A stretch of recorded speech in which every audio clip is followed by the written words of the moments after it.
ನಮಸ್ಕಾರ ಫ್ರೆಂಡ್ಸ್, ಯಾರೆಲ್ಲ ನನ್ನ ಚಾನಲ್ನ ನೋಡ್ತಾ ಇದ್ದೀರಾ ಸಬ್ಸ್ಕ್ರೈಬ್ ಮಾಡ್ಕೊಂಡು ನೋಡಿ, ಹಾಗೆ ಲೈಕ್ ಕೂಡ ಮಾಡಿ ಸಪೋರ್ಟ್ ಮಾಡಿ ಫ್ರೆಂಡ್ಸ್. ನಿಮಗೆ ಯಾರು ಇಷ್ಟನೋ ಅವ್ರಿಗೆ ಈ ವಿಡಿಯೋನ ಶೇರ್ ಮಾಡಿ, ಹಾಗೆ ಎಲ್ಲರೂ ಸಪೋರ್ಟ್ ಮಾಡಿ ಫ್ರೆಂಡ್ಸ್. ನಾನಿವತ್ತು ಆಲೂ ಬಟರ್ ಮಸಾಲ ಯಾವ ರೀತಿ ಮಾಡೋದಂತ ತೋರಿಸ್ಕೊಡ್ತಾ ಇದ್ದೀನಿ. ತುಂಬ ಟೇಸ್ಟಿಯಾಗಿ ಬಂದಿದೆ. ನಿಮ್ಮ ಹತ್ರನೂ ಶೇರ್ ಮಾಡ್ಕೊಳ್ತಾ ಇದ್ದೀನಿ. ಬನ್ನಿ ಮಾಡೋಣ.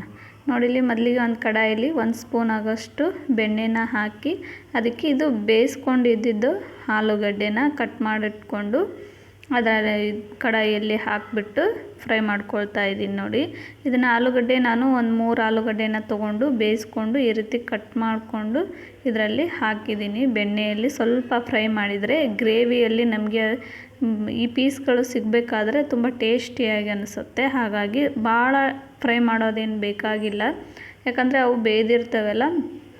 ಸ್ವಲ್ಪ ಇಷ್ಟ ಆದರೆ ಸಾಕು. ನೋಡಿ, ಇಷ್ಟು ಬೇಯ್ದರೆ ಸಾಕು. ನಾವೀಗ ಇದನ್ನು ತೆಕ್ಕೊಂಬಿಡೋಣ. ನೋಡಿ ಎಷ್ಟು ಚೆನ್ನಾಗಿ ಬಂದಿದೆ. ಈಗೇ ಸ್ವಲ್ಪ ಉಪ್ಪು ಹಾಕ್ಕೊಡಿ ಮಕ್ಕಳಿಗೆ, ಮಾಡಬೇಕಾದ್ರೆ ಸ್ವಲ್ಪ ಟೇಸ್ಟಿಯಾಗಿ ಅನಿಸುತ್ತೆ. ಬೇಕಾದ್ರೆ ನೀವು ಒಂದು ಸತ ಟ್ರೈ ಮಾಡಿ ನೋಡಿ. ಅದೇ ಕಡಾಯಿಗೆ ನಾವು ಮತ್ತೆ 1-2 ಸ್ಪೂನ್ ಆಗೋಷ್ಟು ಬೆಣ್ಣೆನ ಹಾಕಿಬಿಟ್ಟು, ನೋಡಿ ಬೆಣ್ಣೆ ಕರಗಿದ ನಂತರ ಅದಕ್ಕೇ ನಾವು ನೋಡಿ ಇಲ್ಲಿ ಬೆಣ್ಣೆ ಕರಗ್ತಾ ಇದೆ ಅಲ್ವಾ, ಅದಕ್ಕೇ ನಾವು ಇಲ್ಲಿ ಒಂದು ದೊಡ್ಡ ಗಾತ್ರದ ಈರುಳ್ಳಿಯನ್ನು ತೊಗೊಂಡಿದ್ದೀನಿ. ನೀವು ಚಿಕ್ಕದಿದ್ದರೆ 2-3 ಈರುಳ್ಳಿಯನ್ನು ತಗೊಳ್ಳಿ.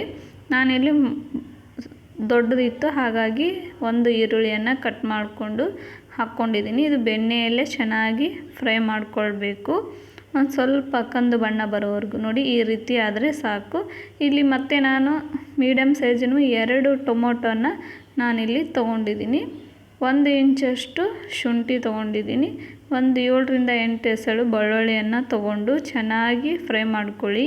ಈರುಳ್ಳಿ ಯಾವ ರೀತಿ ಕಂದು ಬಣ್ಣ ಬರೋವರೆಗೆ ಫ್ರೈ ಆಯಿತು, ಹಾಗೆ ಟೊಮೆಟೊ ಸಾಫ್ಟ್ ಆಗೋವರೆಗೂ ಚೆನ್ನಾಗಿ ಫ್ರೈ ಮಾಡ್ಕೊಳ್ಳಿ. ಇಲ್ಲಿ ನಾನು ತೋರಿಸ್ತಾ ಇದ್ದೀನಲ್ವ, ಈ ರೀತಿ ಆಗಿರಬೇಕು. ಅದು ಅಷ್ಟು ಚೆನ್ನಾಗಿ ಕಡಿಮೆ ಉರಿಯಲ್ಲೇ ಚೆನ್ನಾಗಿ ಫ್ರೈ ಮಾಡ್ಕೊಳ್ಳಿ, ಅಂದರೆ ಮಸಾಲೆ ತುಂಬ ಚೆನ್ನಾಗಿ ಬರುತ್ತೆ. ಈಗ ಅದೇ ಕಡಾಯಿಗೆ ನಾವು ಮತ್ತೆ 2 ಸ್ಪೂನ್ ಬೆಣ್ಣೆನ ಹಾಕ್ಕೊಳ್ತಾ ಇದ್ದೀನಿ. ನೋಡಿ, ಬೆಣ್ಣೆ ಕರಗಿದ ನಂತರ ಅದಕ್ಕೇ ನಾವು ಈಗ 1 ಪಲಾವ್ ಎಲೆನ ಹಾಕ್ಕೊಂಡಿದ್ದೀನಿ. 2 ಚಕ್ಕೆ ಪೀಸ್, ಸಣ್ಣದು 2 ಚಕ್ಕೆ ಪೀಸನ್ನು ಹಾಕ್ಕೊಂಡಿದ್ದೀನಿ. ಬೆಣ್ಣೆಯಲ್ಲಿ ಇವೆರಡು ಫ್ರೈ ಆದರೆ ತುಂಬ ಪರಿಮಳನೂ ಚೆನ್ನಾಗಿರುತ್ತೆ, ಹಾಗೆ ಟೇಸ್ಟ್ ಕೂಡ ಒಂಥರ ಡಿಫ್ರೆಂಟ್ ಆಗಿರುತ್ತೆ. ಒಂದು ಸಲ ಟ್ರೈ ಮಾಡಿ ನೋಡಿ. ಇವೆರಡು ಈಗ ಫ್ರೈ ಆಗಿದೆಯಲ್ಲ, ಆಗಲೇ ಮತ್ತು ಈರುಳ್ಳಿ, ಟೊಮೆಟೊ, ಶುಂಠಿ, ಬೆಳ್ಳುಳ್ಳಿನ ಎಲ್ಲ ಫ್ರೈ ಮಾಡಿಕೊಂಡು ರುಬ್ಕೊಂಬಂದಿದ್ವಲ್ಲ, ಆ ಮಿಶ್ರಣನ ಇದಕ್ಕೇ ಸೇರಿಸ್ಕೊಳ್ಳಿ. ಚೆನ್ನಾಗಿ ಹಸಿ ವಾಸನೆ ಹೋಗೋವರೆಗೂ ಮಸಾಲೆ ತುಂಬ ಚೆನ್ನಾಗಿ ಫ್ರೈ ಆಗಬೇಕದು, ಯಾಕಂದರೆ ಹಾಗೆ ಹಾಕಿರ್ತೀವಲ್ಲ ಹಾಗಾಗಿ. ಇಲ್ಲಿ ನೋಡಿ, ಅರ್ಧ ಸ್ಪೂನ್ ಆಗೋಷ್ಟು ಗರಂ ಮಸಾಲನ ಹಾಕ್ಕೊಂಡಿದ್ದೀನಿ. 1 ಟೀ ಸ್ಪೂನ್ ಆಗೋಷ್ಟು ಖಾರದ ಪುಡಿನ ಹಾಕ್ಕೊಂಡಿದ್ದೀನಿ. ನಮ್ಮನೇಲಿ ಮಕ್ಕಳಿರೋದಕ್ಕೆ ನಾನು ತುಂಬ ಖಾರ ಹಾಕಿಲ್ಲ. ನಿಮಗೆ ಇನ್ನೂ ಖಾರ ಬೇಕನ್ನಿಸಿದರೆ ಇನ್ನೂ 1 ಸ್ಪೂನ್ ಖಾರನ ಹಾಕ್ಕೊಳ್ಳಿ, ಟೇಸ್ಟಿಯಾಗಿರುತ್ತೆ. ಖಾರ ಇಷ್ಟಪಡೋರು ತಿಂದ್ಕೊಳ್ಬೋದು, ಏನು ಪರವಾಗಿಲ್ಲ. ನೋಡಿ, ಈ ರೀತಿ ಅದನ್ನು ಚೆನ್ನಾಗಿ ಕಲಿಸ್ಬಿಟ್ಟು ಮತ್ತು ಅದಕ್ಕೇ ರುಚಿಗೆ ತಕ್ಕಷ್ಟು ಉಪ್ಪನ್ನು ಕೂಡ ಹಾಕಿ ನೋಡಿ, ಅದನ್ನು ಕೂಡ ಚೆನ್ನಾಗಿ ಮಿಕ್ಸ್ ಮಾಡ್ಕೊಳ್ಳಿ.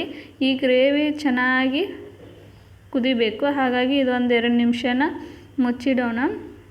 ನೋಡಿ, ಈಗ ಓಪನ್ ಮಾಡ್ತಾಯಿದ್ದೀನಿ. ನೋಡಿ, ಗ್ರೇವಿ ಚೆನ್ನಾಗಿ ಕುದ್ದು ಎಣ್ಣೆ ಬಿಟ್ಕೊಂಡ್ರೆ ಅದು ಮಸಾಲೆ ಚೆನ್ನಾಗಿ ಫ್ರೈ ಆಗಿದೆ, ಹಾಗೆ ಟೇಸ್ಟ್ ಕೂಡ ಚೆನ್ನಾಗಿ ಬರುತ್ತೆ. ನಾವು ಅವಸರದಲ್ಲಿ ಹಾಗಾಗಿ ಬೇಯಿಸಿದರೆ ಗ್ರೇವಿ ಚೆನ್ನಾಗಿ ಬರೋದಿಲ್ಲ, ಹಾಗಾಗಿ ಗ್ರೇವಿಯನ್ನು ಚೆನ್ನಾಗಿ ಬೇಯಿಸ್ಕೊಳ್ಳಿ. ನೋಡಿ, ಈ ರೀತಿಯಾಗಿ ಕುದ್ದು ಅದು ನೋಡಿ, ಈಗ ಕಲರ್ ನೋಡಿ ಚೇಂಜ್ ಆಗಿದೆ. ಗ್ರೇವಿದು ರೆಡ್ ಕಲರ್ ಬಂದಿದೆ ಅಲ್ವಾ, ಆವಾಗ ಅದಕ್ಕೆ ಫ್ರೈ ಮಾಡಿ ಇಟ್ಕೊಂಡಿರ್ತೀವಲ್ಲ ಆಲೂಗಡ್ಡೆನ, ಅದನ್ನು ಇದಕ್ಕೇ ಸೇರಿಸ್ಕೊಳ್ಳಿ. ನೋಡಿ, ಎಷ್ಟು ಗಟ್ಟಿಯಾಗಿ ಬಂದಿದೆ ಅಲ್ವಾ ಗ್ರೇವಿ. ನೋಡಿ, ತುಂಬ ಚೆನ್ನಾಗಿ ಬಂದಿದೆ. ನೀವು ಬೇಕಾದರೆ ರುಬ್ಬುವಾಗ ಗೋಡಂಬಿ ಕೂಡ ಸೇರಿಸ್ಬೋದು, ನಾನಲ್ಲಿ ಸೇರಿಸಿಲ್ಲ. ಇಷ್ಟೇ ತುಂಬ ಚೆನ್ನಾಗಿ ಬರುತ್ತೆ ಅಂತ ನಾನು ಮಾಡಿದ್ದೀನಿ.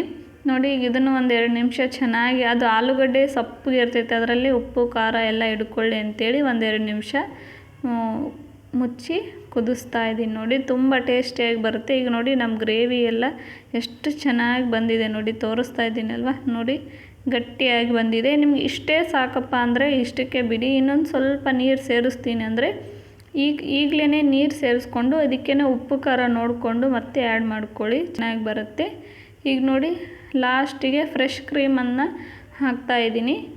1-2 ಸ್ಪೂನ್ ಆಗೋಷ್ಟು ಫ್ರೆಶ್ ಕ್ರೀಮನ್ನು ಹಾಕ್ತಾಯಿದ್ದೀನಿ. ನಿಮ್ಮ ಹತ್ರ ಫ್ರೆಶ್ ಕ್ರೀಮ್ ಇಲ್ಲ ಅಂತಂದರೆ ಏನು ಪರವಾಗಿಲ್ಲ, ಹಾಲಿನ ಮ್ಯಾಗಿನ ಕೆನೆ ಇರುತ್ತಲ್ಲ ಅದನ್ನೇ ಚೆನ್ನಾಗಿ ಈ ರೀತಿ ಪೇಸ್ಟ್ ಆಗೋವರೆಗೂ ಕಲಸಿದ ನಂತರ ಈ ರೀತಿ ಹಾಕ್ಕೊಳ್ಳಿ. ತುಂಬ ಫ್ರೆಶ್ ಕ್ರೀಮ್ ಹಾಕೋದ್ರಿಂದ ನಾವು ಮೊದಲೇ ಬೆಣ್ಣೆ ಹಾಕಿರ್ತೀವಿ, ಅದನ್ನು ಹಾಕೋದ್ರಿಂದ ಟೇಸ್ಟು ಡಬಲ್ ಆಗಿರುತ್ತೆ. ಹಾಗಾಗಿ ಹಾಕ್ಕೊಳ್ಳಿ, ತುಂಬ ಚೆನ್ನಾಗಿರುತ್ತೆ. ಮಕ್ಕಳಿಗೆ ನೀವು ಲಂಚ್ ಬಾಕ್ಸ್ಗೆ ಪ್ಯಾಕ್ ಮಾಡಿ ಕೊಡ್ಬೋದು, ಮನೆಯವ್ರಿಗೂ ವಾಪಸ್ ಎಲ್ಲರಿಗೂ ನೀವು ಲಂಚ್ ಟೈಮಲ್ಲಿ ಅಥವಾ ಡಿನ್ನರ್ ಟೈಮಲ್ಲಿ ಕೂಡ ಮಾಡ್ಕೋಬೋದು.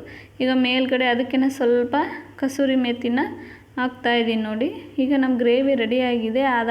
ಹಾಗಾಗಿ ಇದನ್ನು ಕಸೂರಿ ಮೇಥಿಯನ್ನು ಹಾಕಿ ತುಂಬ ಪರಿಮಳ ಬರ್ತಾಯಿತ್ತು. ಗ್ರೇವಿ ತುಂಬ ಅಷ್ಟು ಟೇಸ್ಟಾಗಿ ಬಂದಿತ್ತು, ತುಂಬ ಚೆನ್ನಾಗಿ. ನೋಡಿ ಇಷ್ಟು ಗಟ್ಟಿಗೆ ಎಷ್ಟು ಚೆನ್ನಾಗಿ ಬಂದಿದೆ ನೋಡಿ. ಈಗ ನಮ್ಮ ಗ್ರೇವಿ ರೆಡಿಯಾಗಿದೆ. ಆಲೂ ಬಟರ್ ಮಸಾಲ ಚೆನ್ನಾಗಿ ಬಂದಿದೆ ಅಲ್ವಾ ನೋಡಿ, ನೋಡಲಿಕ್ಕೇ ಎಷ್ಟು ಸಖತ್ತಾಗಿ ಕಾಣಿಸ್ತಿದೆ. ಬನ್ನಿ ಇದನ್ನು ಸರ್ವ್ ಮಾಡ್ಕೊಳ್ಳೋಣ. ನೋಡಿಲಿ ನಾನು ಬಿಸಿ ಬಿಸಿ ಚಪಾತಿಯನ್ನು ಮಾಡಿದ್ದೀನಿ. ಚಪಾತಿ ಜೊತೆ ಈ ಗ್ರೇವಿಯನ್ನು ಮಾಡ್ಕೊಂಡಿದ್ದೀನಿ. ನಮ್ಮ ಮನೇಲಿ ಈ ಆಲೂ ಬಟರ್ ಮಸಾಲ ಫೇವ್ರೇಟ್ ಅಂತಲೇ ಹೇಳ್ಬೋದು.